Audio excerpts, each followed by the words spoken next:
Lee's moved down here today with the long reach. He's reaching in behind that rock wall trying to reach whatever he can from the bank there. So looks like he's getting a good halfway across, which is good.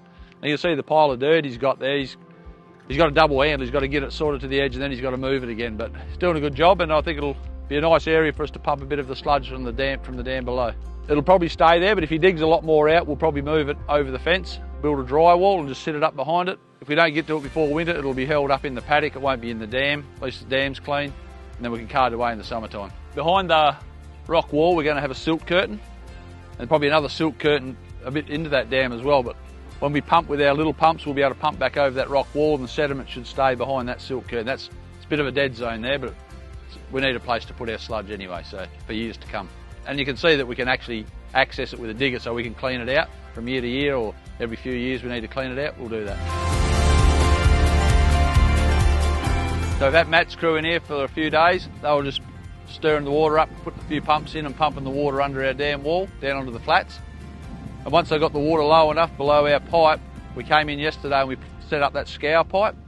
We've put scour pipe in the deep bits on this end, and we've also run one right up the middle in that drain that we built specially for that. So that'll stay there forever. So each winter we can open the valve at the base of the dam. Even if we let it run for 2 days, it should suck out whatever sediment's been collected around that pipe for the year. And we'll do that every year as we go along.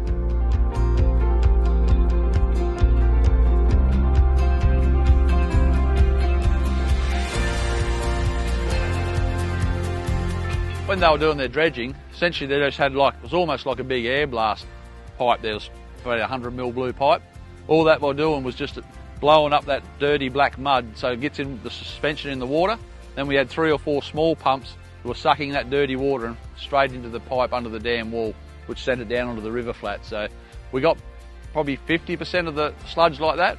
But if you don't keep it in suspension, the little pumps eventually are just pumping water, not the mud. So there's still a little bit left in there, but we're going to put some more water in it from the river, get it above the water level again and do it once more and try and get what we can out of there. And then after that, it's just going to be a maintenance thing from year to year. The water goes under our wall down here. You can see the old bit of pipe. We've actually put a riser on that, so if we want to do some dredging at a later date, we can pop that out and put a pipe into that from the inside of the dam.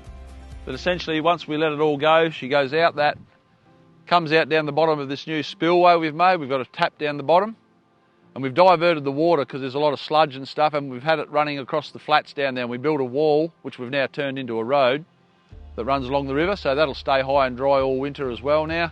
So that stopped the water, and any sludge that was in it was all just settling on the flats. So essentially we're just losing all the dirt onto the flats instead of letting it all run into the river. We had a bit of an idea of what was going to happen, but when we first started it, the road through the middle, it held it back a bit and it started running it back the wrong way. So we just cut a couple of tracks through the road while we're pumping this dry. And then eventually we got it all down there in that back corner where we've got a big wall and held pretty much all that water that was in that dam, that held all that back.